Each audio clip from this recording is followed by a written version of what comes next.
I had the honour of being elected to this House in 1987.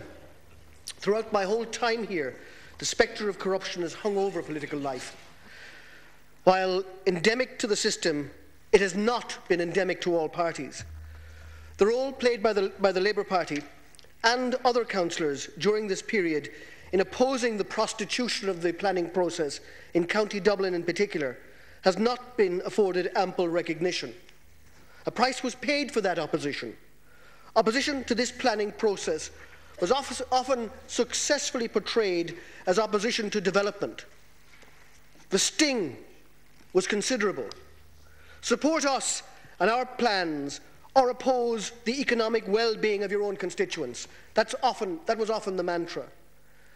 At a time when there is rightly considerable cynicism about politics, the consistent and honourable approach of some is, I believe, a Cathaoirleach worthy of mention.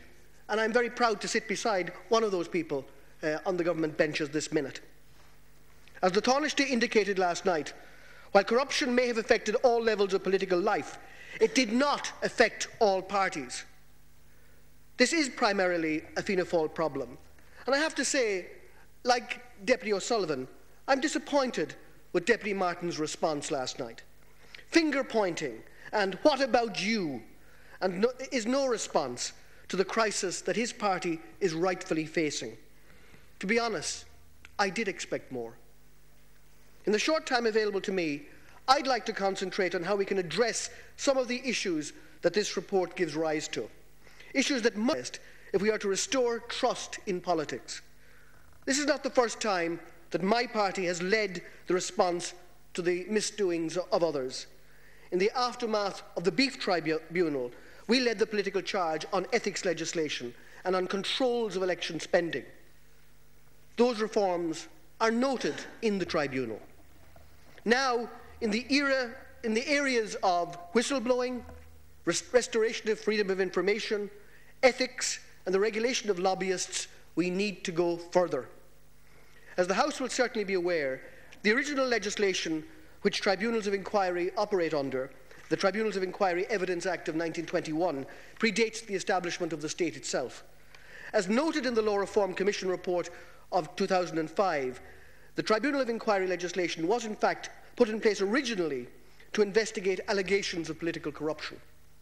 In the early years of the state, the Tribunal of Inquiry's mechanism was utilised to inquire into a broad diversity of policy issues, as well as to quasi-criminal matters. The process was also used in the aftermath of what might be termed disasters. However, in the final decade of the last century, tribunals of inquiry increasingly became, and now remain, synonymous in the public mind and in popular culture with the purpose for which the legislation was initially brought in for, namely to inquire into allegations of political corruption. It's a matter of the most profound regret and most serious public concern that following the publication of this most recent report, we find ourselves making in this House yet another milestone in a litany of tribunal reports: the Beef Tribunal, McCracken, Moriarty, and now Mahon. Despite the voluminous information provided in the final report of the Mahon inquiry, analysed in forensic detail over 2,730 pages, the second paragraph of the first page of the introductory section provides us with one of the most stark overriding conclusions widely reported, and probably the most chilling sentence of all in its brevity. That is, throughout the period examined by the tribunal up to the late 1990s, corruption in Irish political life was both endemic and systemic.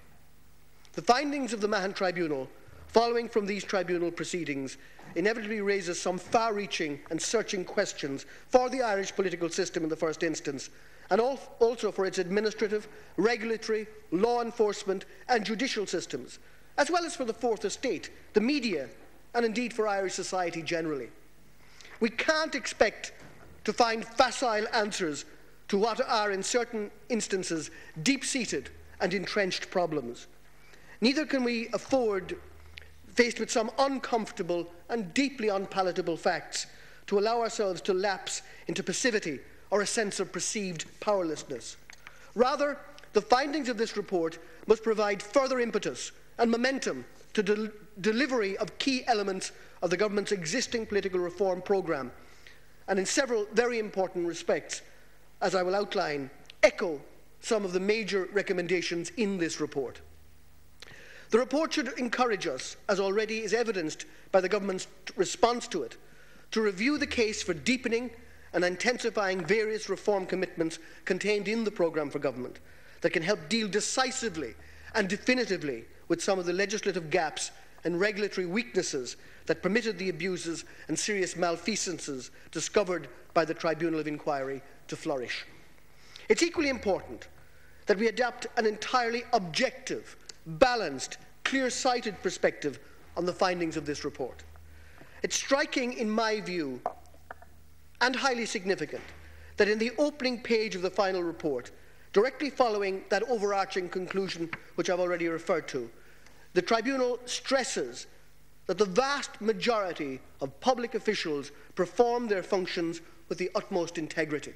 That's important to acknowledge. There can, of course, be no doubt whatsoever that the findings of this report have done significant damage to the reputation of and public trust in the political system here. However, in vigorously condemning corruption, the abuse of office and significant ethical lapses disclosed in the report, and in taking all necessary and appropriate steps to prevent their reoccurrence, it is imperative that we don't fall victim to pessimism and despondency regarding ethical standards in the public service and among holders of public office, which is properly characterised in the Tribunal's report as the mistaken assumption, to quote the report, that everyone is doing it.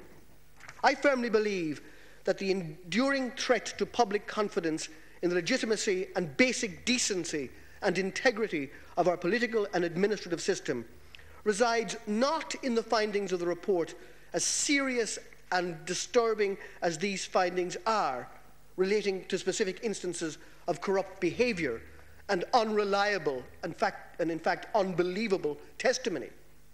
Rather, the greatest threat lies in what seems sometimes almost routinely to be accepted as a conventional wisdom, denying that there is a clear, navigable way forward in fixing what has been demonstrably wrong. It can also be manifested dispiritingly in strident declarations that we've heard from some, that the state is morally bankrupt and its political culture rotten. Some such sentiments are to a certain extent understandable in the immediate aftermath of a tribunal report whose findings are so damning of particular individuals and particular interests. They are also born out of a deep frustration and pronounced fatigue regarding the slow pace of political reform in this country, particularly evident over the last decade, following a period of very significant political reform. 2 minutes left. For example, the introduction of freedom of information, the electoral acts, and the ethics acts the last time Labour were in government. Ultimately, in the words of the final report of the Tribunal itself, those who believe that those in the public sphere are corrupt do a great disservice to these individuals. In addition, they may inadvertently contribute to corruption by dissuading those of high integrity from entering public life. I would like to mention some of the things that are coming on stream that I'm determined to drive for my own department: the introduction of whistleblowing legislation, the regulation of lobbyists, the restoration and extension of freedom of information, the examination of how accountability requirements in the civil service can be strengthened. All of these I will bring in great detail to the various committees that will be involved in this. Can I say then, by way of conclusion, this is a comprehensive programme that we've set about, and my department and I are totally committed to achieve it.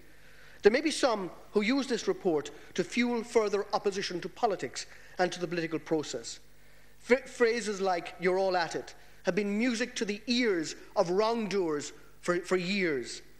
But we in political life would do well to reflect on why such frustrations abound among the public. Ultimately, I believe it's because it is perceived that there is insufficient accounting for wrongdoing. And it's not simply about this report or previous reports or political issues. There has been no adequate accounting for the crisis that has impoverished this state and its people.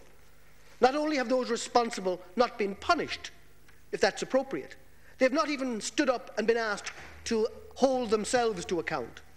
The line between the executive and those who prosecute offences is clear and understood and important. Nonetheless, the public has a right to expect that the state ensures that wrongdoing by whomsoever carries consequences and penalties.